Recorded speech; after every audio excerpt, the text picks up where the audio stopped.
learn balanced diet.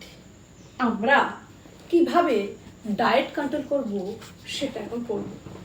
Diet control করতে গেলে আমাদের কি খেতে হবে, কি খেতে হবে না, ঠিক কতটা পরিমাণ খেলে আমাদের ডায়েট ঠিক থাকবে সেটা এখন জানব। Understand? Yes. Everybody like, comment, share this video. Let's get started. চলো শুরু করি। Balanced diet. It is important to include all types of food items in our daily diet that helps us to grow and be healthy. Such a diet is known as a balanced diet. It is important. এটা খুবই গুরুত্বপূর্ণ। Listen to me and try to understand, Ayan. Include all types of food. সমস্ত ধরনের খাদ্য include করা হচ্ছে, মতলব যোগ করা হচ্ছে আর কি ইন আওয়ার ডেইলি ডায়েট। আমাদের ডায়েট মতলব কি প্রতিদিনের খাদ্য তালিকা বা খাদ্য chart. Understand?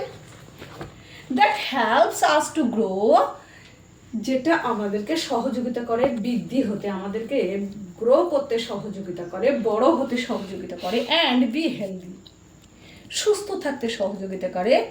সাস a diet is known as balanced diet. এই ধরনের খাদ্য তালিকাকে বলা হচ্ছে ব্যালেন্সড ডায়েট। আন্ডারস্ট্যান্ড?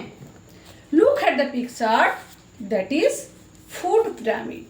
ওকে, এনার্জি গিভিং ফুডস, যে সমস্ত ফুড থেকে আমরা এনার্জি পাই, যে সমস্ত ফুডগুলো আমাদের হেলদি থাকতে সহযোগিতা করে, আমরা সেই ফুডগুলোই ইটিং করব। Understand? Yes. Balanced diet food কি কি? Food is very important for us. খাদ্য আমাদের সকলের জন্য খুবই গুরুত্বপূর্ণ। Understand? We must also try and eat different types of food items. আমরা সবসময় চেষ্টা করব different types of food item, মতলব আমরা সবসময় আলাদা আলাদা ফুড খাওয়ার চেষ্টা করব, যাতে কি না গোটা উইকে আমাদের এই ডায়েট চার্টে বিভিন্ন ধরনের ফুডগুলো ইনক্লুডিং থাকে। আন্ডারস্ট্যান্ড?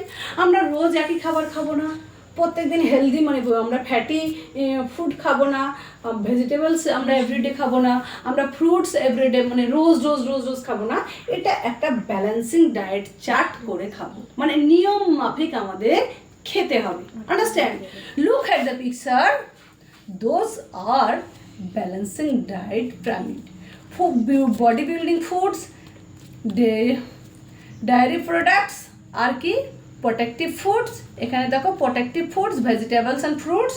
লুক হেয়ার আর কি energy giving foods. Energy giving foods মতলব যেটা থেকে আমাদের ফ্যাটি তৈরি হয়, ফ্যাটি ফুড মতলব আমরা যদি কি কি খেতে পারি, এখানে কি কি দেওয়া আছে। লুক হেয়ার ব্রেড, বাটার, পনির, মিল্ক, আচ্ছা মিল্ক নয়, জ্যাম, এই ধরনের ফুডগুলো যদি খাই তাহলে এখান থেকে আমরা কি পাই, এই ধরনের ফুডগুলোকে বলা হচ্ছে এনার্জি গিভিং ফুডস, যেটা থেকে আমরা কি পাই, শক্তি পাই। Understand?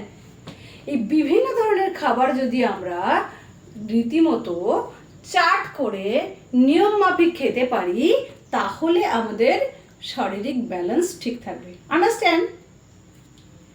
Anshana, are you clear? Yes. Bye for now. Meet you next time, next video.